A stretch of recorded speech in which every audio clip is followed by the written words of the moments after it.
Savior, because you healed my heart, you changed my name, forever free. I am not the same. I thank the Master, I thank the Savior, I thank God.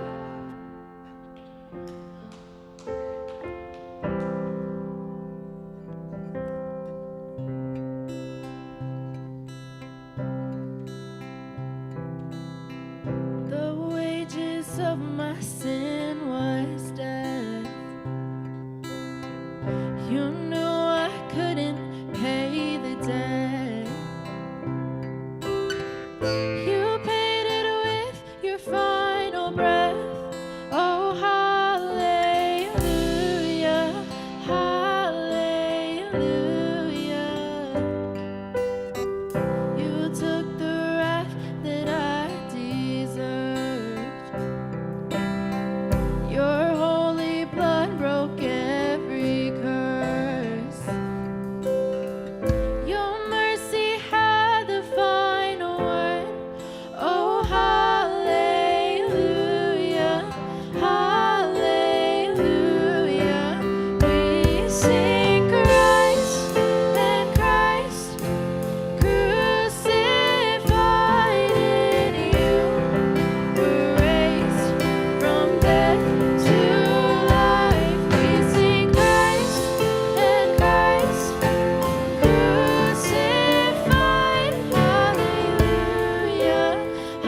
read for the devotion?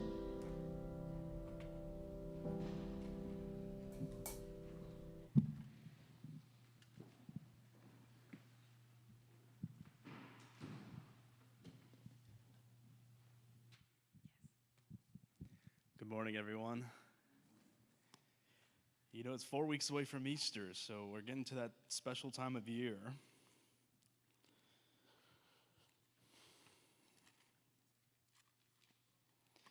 So I wanted to share a funny story with you, partly because it's kind of tied to this testimony, or devotion, I should say. But, you know, as you guys know, most of you know, I'm a medical student, and so we're kind of like the new kids on the block. Every 4 weeks, we go to a new specialty, right? Like heart medicine, you know, lung medicine, things different. We change frequently, right? And so because we're kind of the new kids on the block, we're kind of like the bottom of the totem pole, per se, in terms of just the hierarchy of things, right?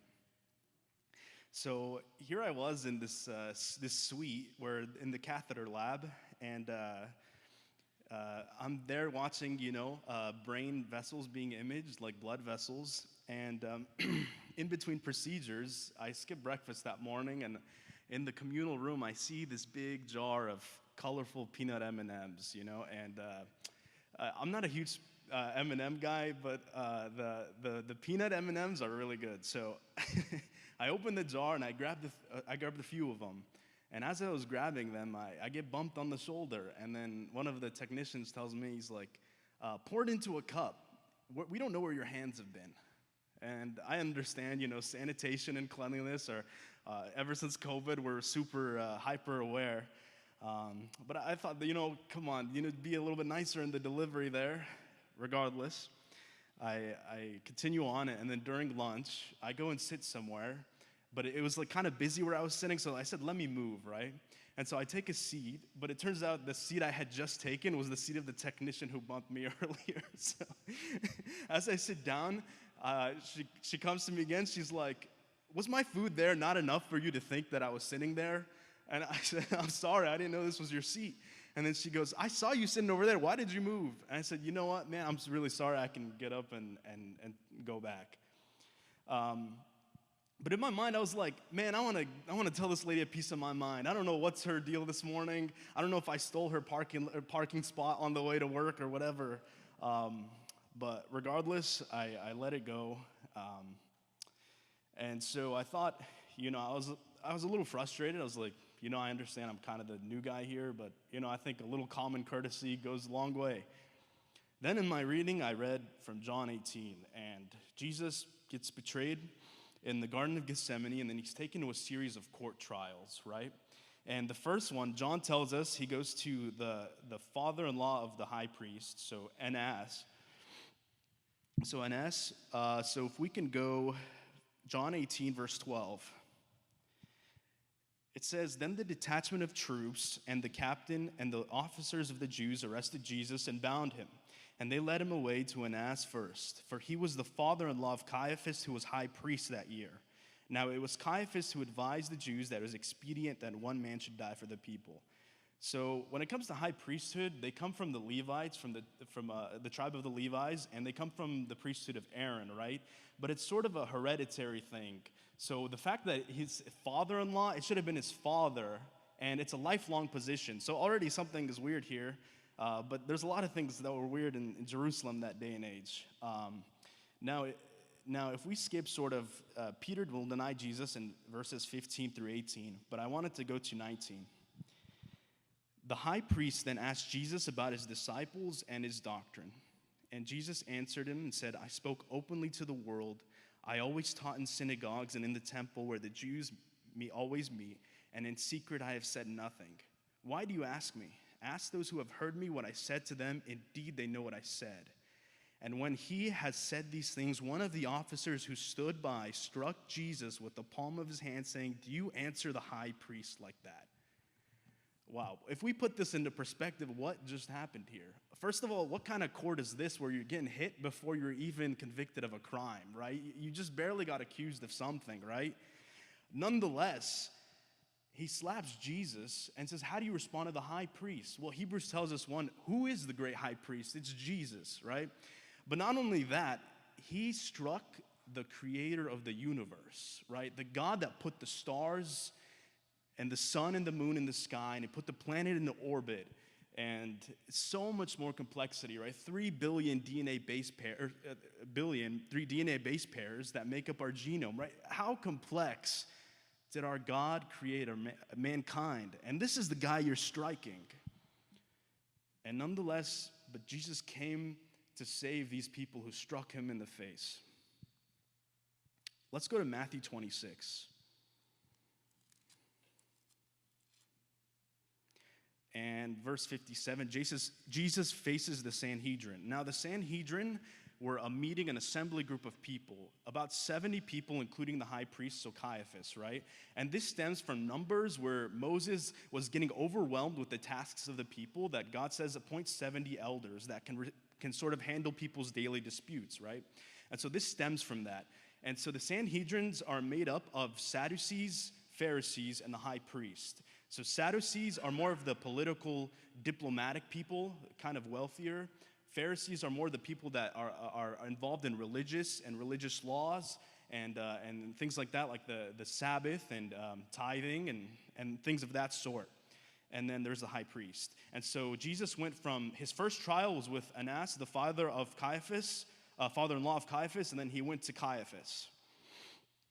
And then it says, and 57 it says, and those who had laid hold of Jesus led him away to Caiaphas the high priest, where the scribes and the elders were assembled. But Peter followed him at a distance to the high priest's courtyard, and he went in and sat with the servants to see the end. Now the chief priests, the elders, and all the council sought false testimony against Jesus to put him to death. So they're trying to lie, but found none. Even though many false witnesses came forward, they found none. But at last 2 false witnesses came forward and said, this fellow said, I'm able to destroy the temple of God and to build it in 3 days. Now he's not talking about the physical temple. He's talking about himself being dead and resurrecting. And the high priest arose and said to him, do you answer nothing? What is it that these men testify against you? But Jesus kept silent. And here we go. Jesus is keeping silent. He's allowing himself to sort of handle this verbal and physical abuse. And the high priest answered and said to him, I put you under oath by the living God. Tell us if you are the Christ, the Son of God. So he's trying to trap Jesus because he's saying, I put you under oath. Tell me the truth now. Are you God or the Son of God? And he says, Jesus said to him, it is as you said. Nevertheless, I say to you, hereafter you will see the Son of Man sitting at the right hand of power and coming on the clouds of heaven. Then the high priest tore his clothes. What do you guys think about that? That's pretty, there's some underlying aggression to do that, okay? He has spoken blasphemy. What further need do we have of any witnesses? Look now, you have heard his blasphemy. What do you think? They answered and said, he is deserving of death. Then they spat in his face and beat him. And others struck him with the palm of their hands, saying, prophesy to us, Christ, who is the one who struck you? They struck him, they mocked him, they slapped him, they spit on him. And this is the creator of the universe. Like if someone did this to the president of the United States, what would you say? Like, you'd be tackled by Secret Service members before you can even get within 10 feet, right? And we know God commands an army of angels. Don't let me remind you that God sent an angel that killed 185,000 of Sennacherib's army back when he challenged Hezekiah. So if one angel can do that, then surely God can wipe out the existence of man in one moment, right? And here he is allowing himself this abuse for my sake, for your sake. We're sinners, and daily do we disobey the Lord. But this is the magnitude of how much he loved us, right? So then when I'm challenged in the world, right, and my silly situation, this little jar of M&Ms, right, how do I react, right? Am I going to ruin the Lord's testimony in my life by lashing out in that moment? Because really, people are watching, and people know when you claim Christ, they watch your behavior, right? And we don't want marred testimony or some sort of rebellious or wickedness to come up in that situation. That's all, but I'll leave you with this verse. Psalms 40, verse 5 says, many, O Lord, my God, are your wonderful works which you have done, and your thoughts toward us cannot be recounted to you in order. If someone sat there counting 1, 2, 3, 4, 5, 6, 7 billion, 8 billion, 9 billion, no one could recount the thoughts that the Lord has for you and I. What kind of love is this? Surely we don't understand the fullness of it. And so what does Jesus say is, by this you shall know you are my disciples, right? The love you have one another, right? But guess what? Even the wicked can love people that love them back. But how much more can someone say that when you love the world, surely something is different, right? And so I think just as the Lord came for the world, we ought to treat the world with love and respect. And pardon my sort of the feeling of anger I had towards that woman. But when I read this and I put it into perspective, I can't hold a candle to what the Lord has gone through on my behalf. So, amen. Let's stand for this last English song.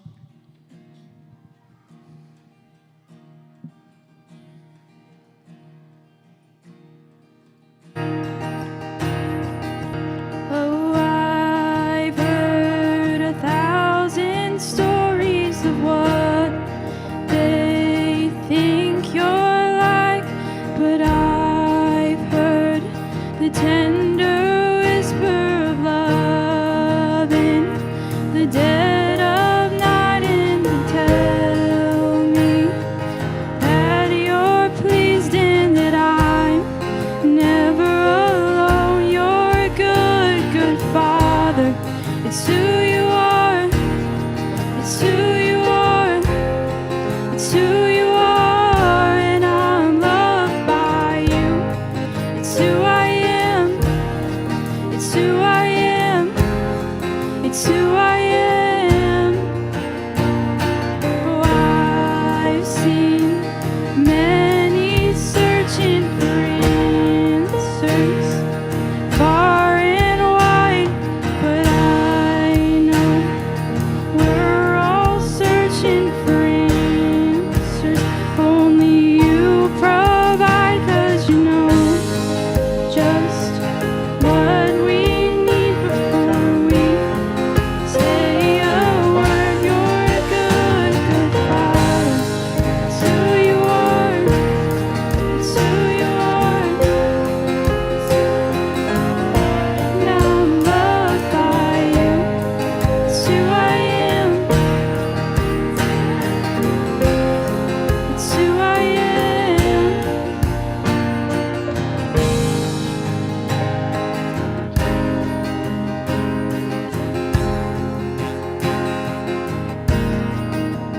You are perfect in all of your ways.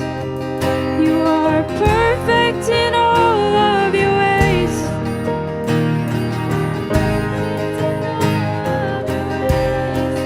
To us, you are perfect in all of your ways. You are perfect in all of your ways.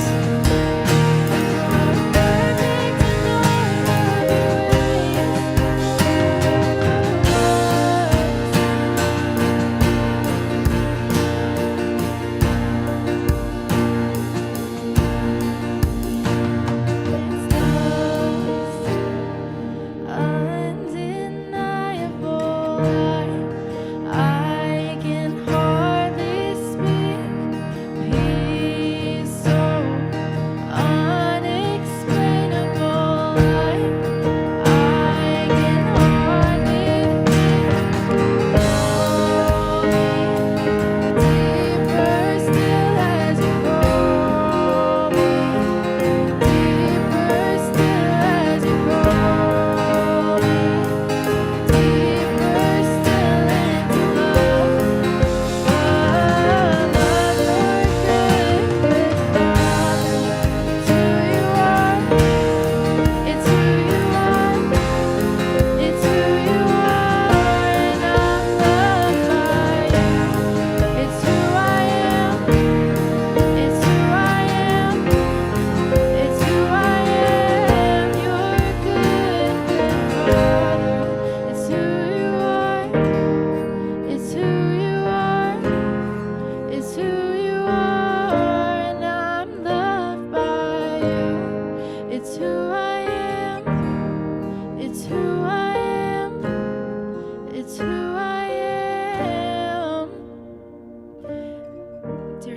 Father, Lord, I thank you for this day. Just thank you for allowing us all to gather here to be able to worship you, Lord, and to be able to hear your message, Lord. And I pray that you would soften our hearts, soften our minds, just to be able to understand what you have to tell to us today. And it's in your name we pray, amen.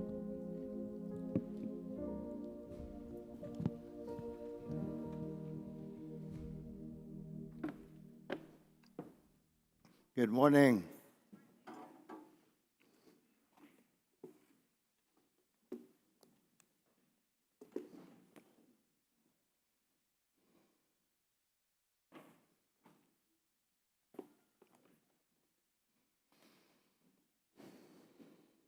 Last week, I shared a message from Philippians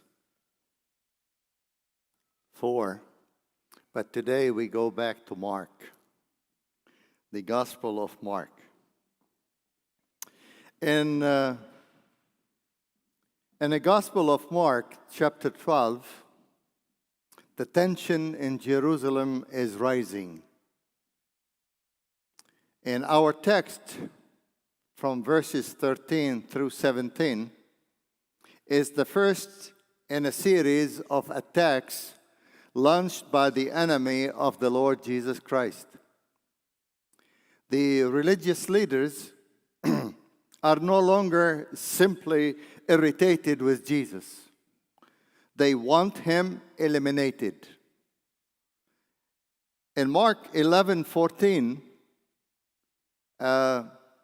we read, or it tells us, they sought how they might destroy him, kill him. Their goal in all these attacks is to either discredit him with the people or to have a reason to accuse him before the state. So they are out to get Jesus, and they do not care how they accomplish their goal. And now they attempt to trap him publicly. They bring what seems like a political question. Is it lawful to pay taxes to Caesar?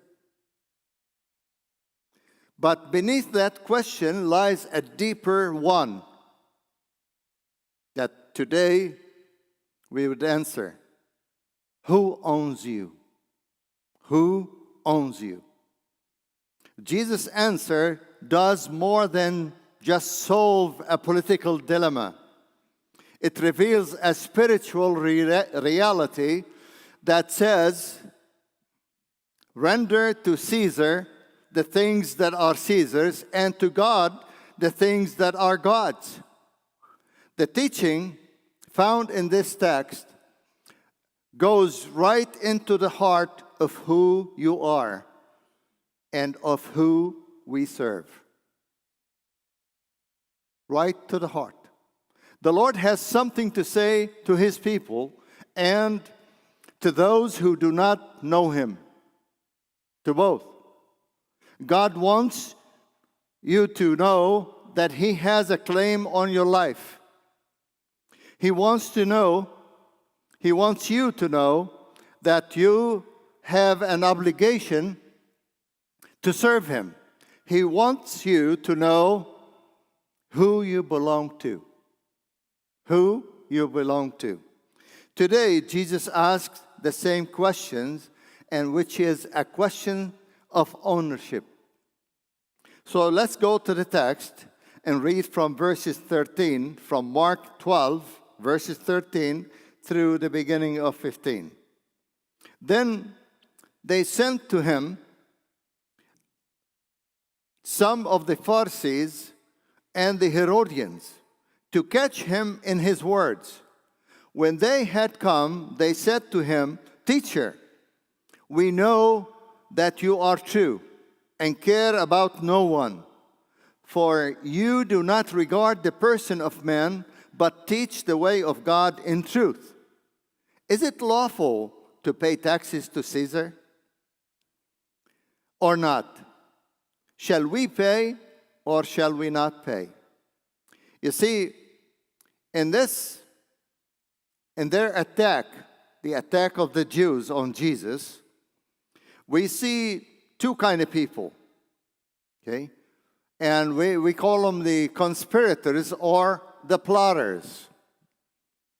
The Pharisees and the Herodians come together. The Pharisees, we know that, like Brother Matthew just mentioned earlier this morning, they are religious, conservatives, strict law keepers, nationalistic, anti-Rome. But the Herodians, they are political supporters of Herod and pro-Rome, comfortable with Rome's rule. They were very comfortable. Normally, they opposed each other. But here we say hatred united them.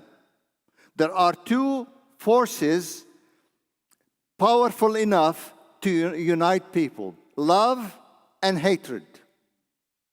Usually unite people. These men were united by hatred for Jesus. Before we continue, I'd like to bring it home. Sadly, this happens even in churches. People who disagree on many things will unite around frustrations and bitterness.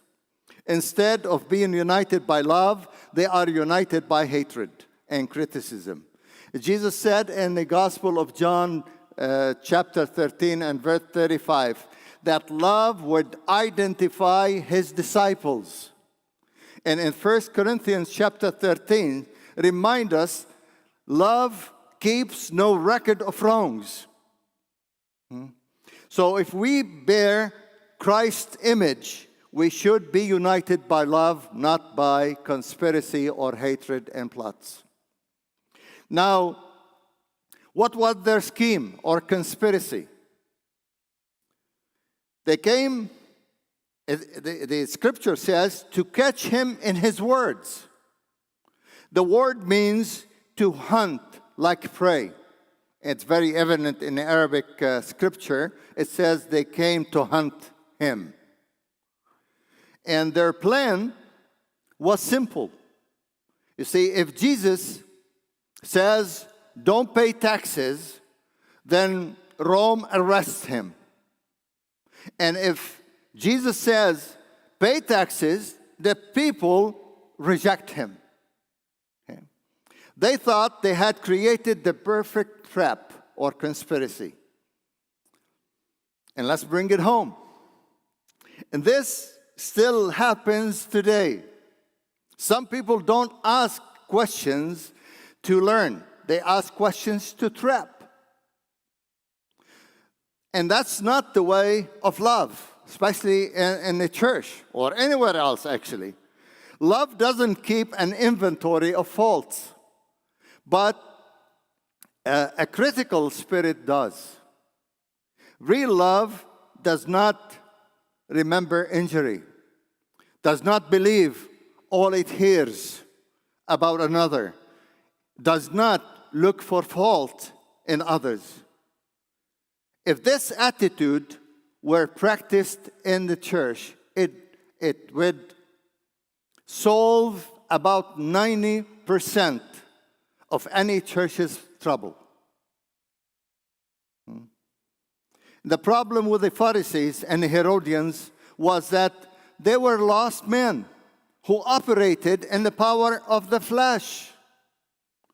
They had religion, like we do have a religion sometimes, but they did not have salvation. And that makes them the most dangerous people of all. When you see divisions and trouble in any church, know that it is caused by religious people, whether they call themselves Christians, lost Christians, and not caused by lost people. Inside the church, they are caused by lost Christians or Christians that they're living their Christian life in the flesh. And the problem doesn't ignore The problem wasn't ignorance. It was hypocrisy. And having religion without intimacy with the Lord is very, very dangerous. When we come to church just to play church, it's very dangerous because we don't have the basis that our relationship with Christ. They also gave Jesus a compliment, but with an agenda. These men tried to use a psychological trick on Jesus. They come to him with flattery. They try to butter him up before dropping the hammer on his head. And they say, "Teacher, we know that you are true and care about no one, for you do not regard the person of men, but teach the way of God in truth." You see, everything they said was true, was accurate, but they did not believe a word of it. Not a word. And this is nothing more than insincere flattery designed to cause Jesus to drop his guard and say something stupid. That's what they were after. Flattery is manipulation disguised as praise. And this trick might have worked with an ordinary man, but not with the Lord Jesus. He knew their motives, and he could see the condition of their hearts. That's why we read in verses 15, said, "But he, knowing their hypocrisy, said to them, 'Why do you test me? Bring me a denarius that I may see it.'" Jesus wasn't fooled because Jesus sees the heart.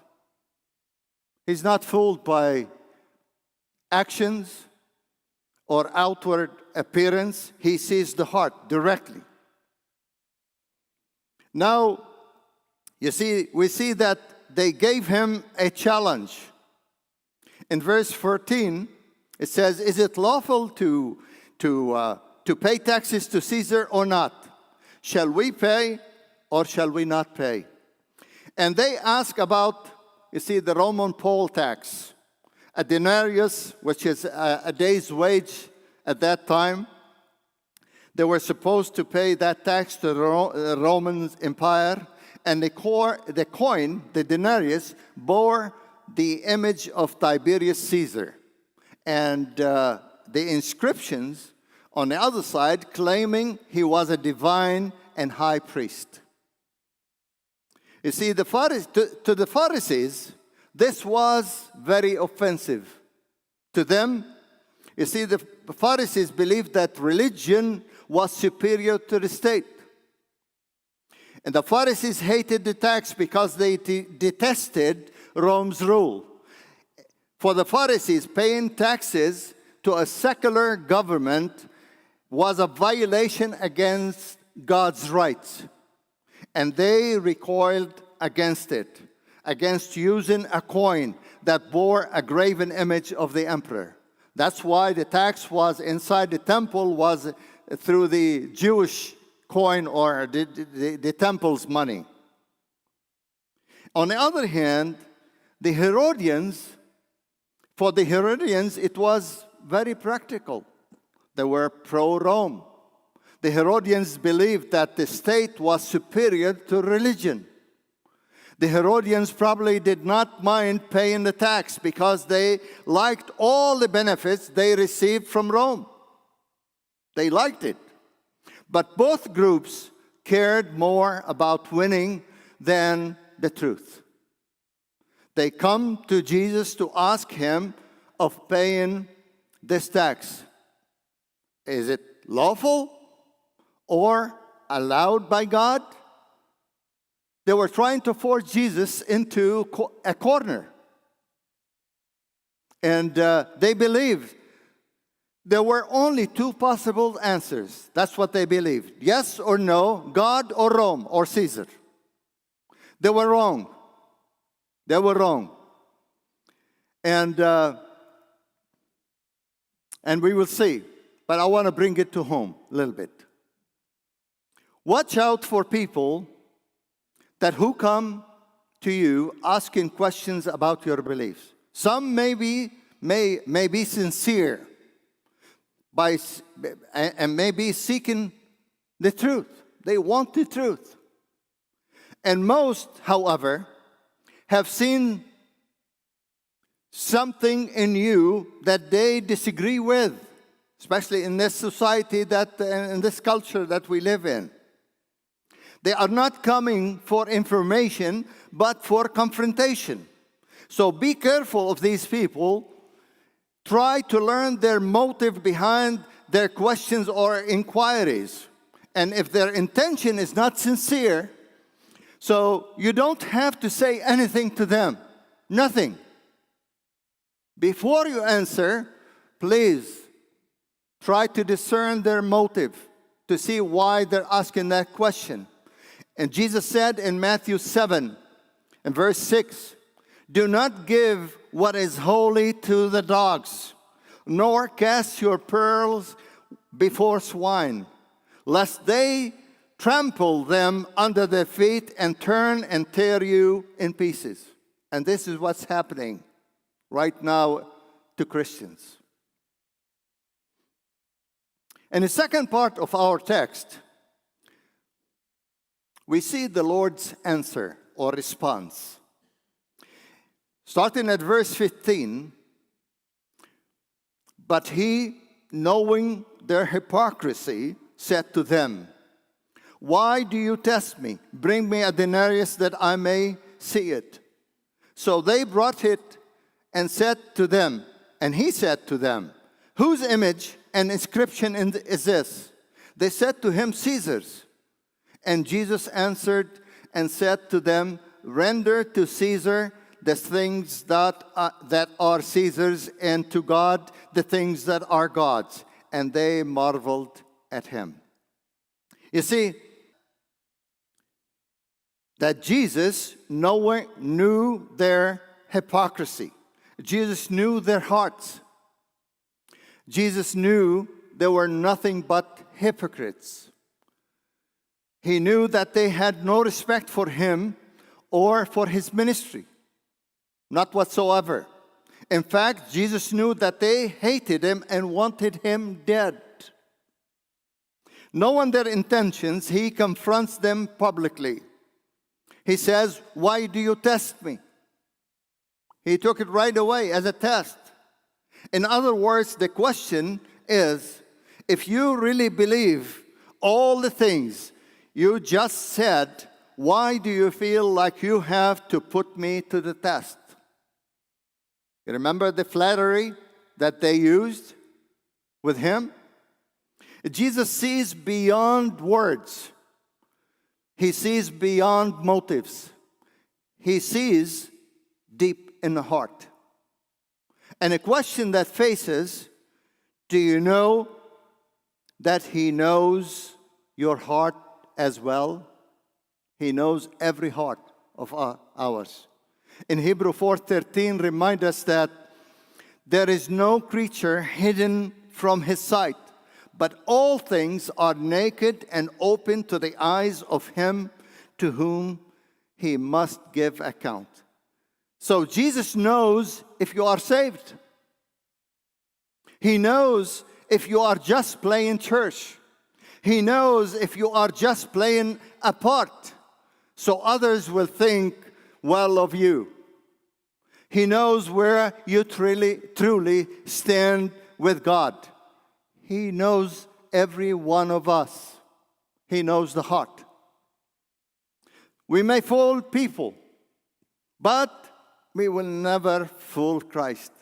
We cannot fool him. So, Jesus asked these Jews, "Bring me a denarius that I may see it." And notice something remarkable. The creator of the universe has to borrow a coin. And this is something Brother also Andrew meditated on. The creator of the universe has to borrow a coin. The one who owns everything possessed nothing.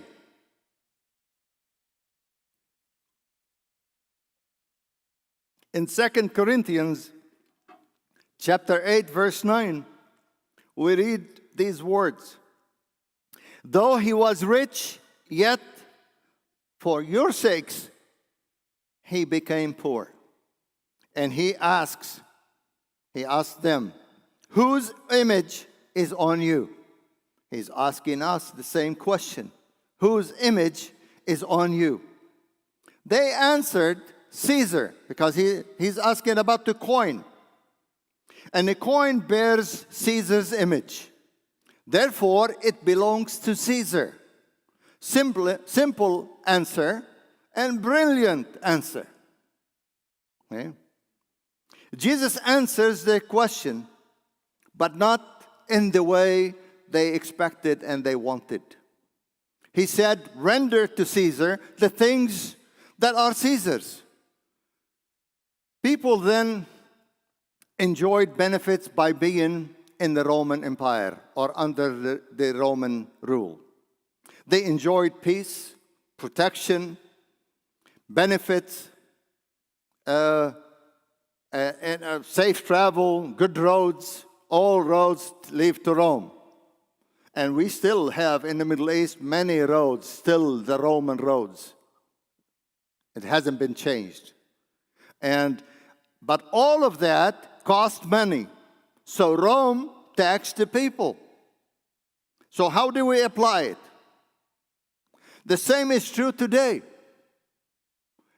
And where we live, in every government, in this beautiful government country, we enjoy many things in our society that must be paid by taxes. Roads, schools, police, firemen, fire departments, protection, armies, clean water, military protection, helping the needy, and etc. So many other benefits that we enjoy in this country that many of us that came from the Middle East or other countries did not enjoy in their countries. All have to be funded by taxpayers, even though we may not like paying taxes. I don't think anyone likes paying taxes.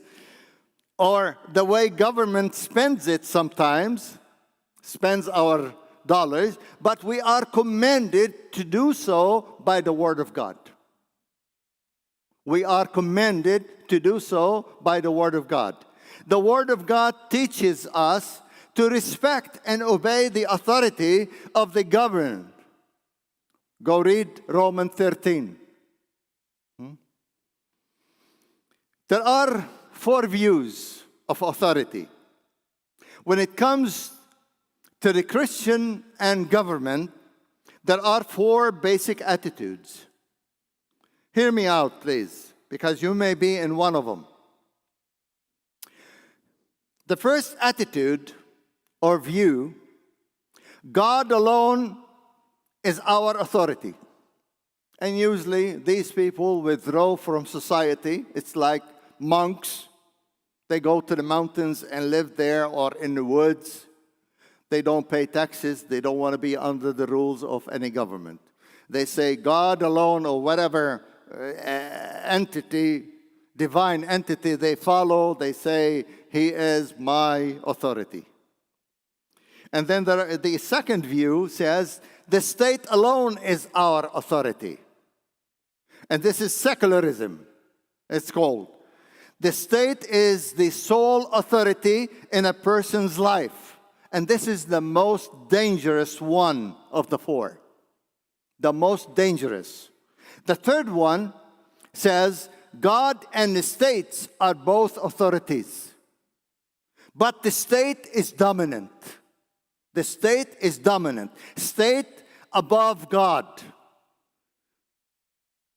Pay, and these people that follow this view, they pay God lip service. I see in them liberal Christians. Liberal Christians. And the fourth one, God and state are both authorities, but God is dominant. God above the state. And this is the biblical view. When government and God align, we obey. We obey the state. But when government contradicts God, we obey God. God alone. So, and please don't miss the deeper issue. The real problem isn't Caesar's authority there, or the government authority. The real problem is whether God has authority on you, on me, on us. Let's go back to the scripture, to our text. But Jesus didn't stop there. He continued and said, render to God the things that are God's. And this is the heart of this message this morning. The coin bore Caesar's image on it, but you and I and me bear the image of God. Okay? We bear the image of God. In Genesis 1, tells us humanity was created in the image of God. And the implication is so powerful. If the coin belongs to Caesar because it bears his image, then you and I belong to God because you bear his image. And the great questions, what are you rendering to God? What are you rendering to God? Whether we like it or not, we pay taxes. We carefully pay taxes. We obey laws. We respect earthly authority. But are we rendering to God what belongs to Him? Are we rendering to God what belongs to Him? You may ask, Pastor, what belongs to Him? What belongs to God? Well, worship, true worship. Not lip service, true and deep worship. Your obedience, your love, your loyalty, your entire life, your surrender to Him.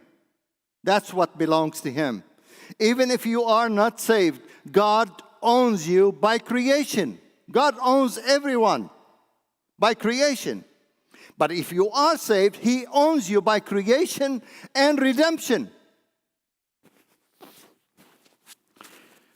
You are not self-made. No one is self-made. No one is self-owned. We are all image-bearing property of the High King. If you say, I bear the image of God, let me ask you, do you live like you belong to God? Is your identity shaped by culture or Christ or the Scripture?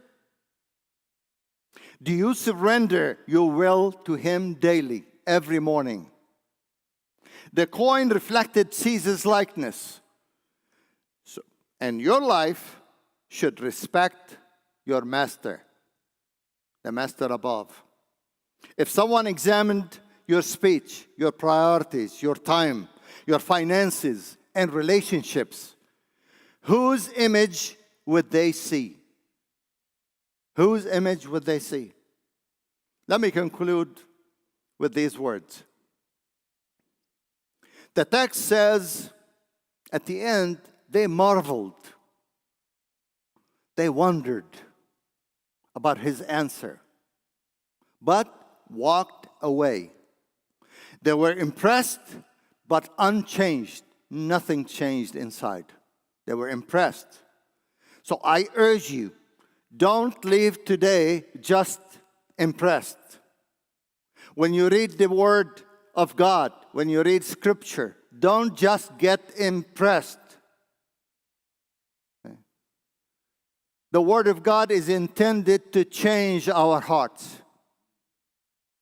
We should respond with it, to it, with gladness, with praise and worship or repentance. Leave today surrendered. If you have never trusted Christ, render your life to Him. And if you are saved but not surrendered, it's not Christ's image that you bear, that you are reflecting. Surrender, yield fully. He is your master. He is your savior. He is the one that loves you. And if you are divided in loyalty, choose today whom you will serve. The coin had Caesar's image, but you and I bear God's image. So let us render to God what is God's. Because ultimately, the greatest question is not about taxes. It is about ownership. Whose image do you bear? Let us pray.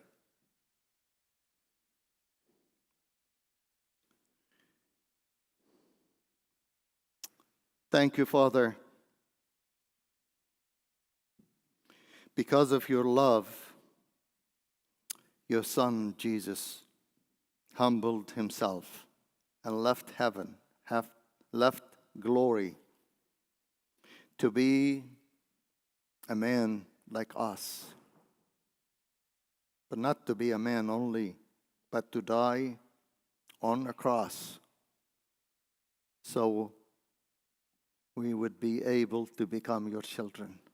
And as your children this morning, we come surrendering our lives to you, Lord. May your image be reflected in everything we do. That in our thoughts, in our speech, in our feelings and action. May Christ alone be glorified in our lives on a daily basis. I pray this in his name. Amen.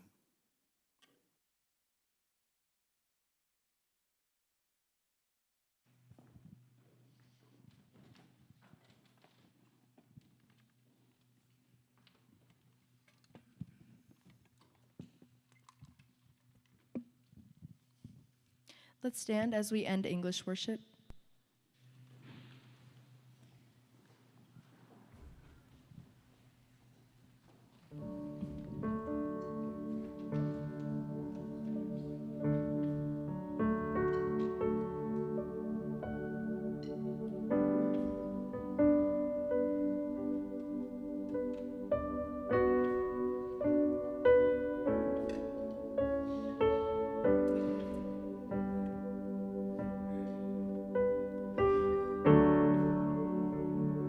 You came to the world you created, trading your crown for a cross. You willingly died, your innocent life paid the cost. Count status is nothing. The King of all kings came to serve. Washing my feet, covering me with your love. If more of you means less of me, take everything. Yes, all of you is all I need. Take everything. You are my life and my treasure, the one that I can't live without. Washing my feet, dreams I lay down. Oh, here at your feet, my desires and dreams I lay down. If more of you means less of me, take everything. Yes, all of you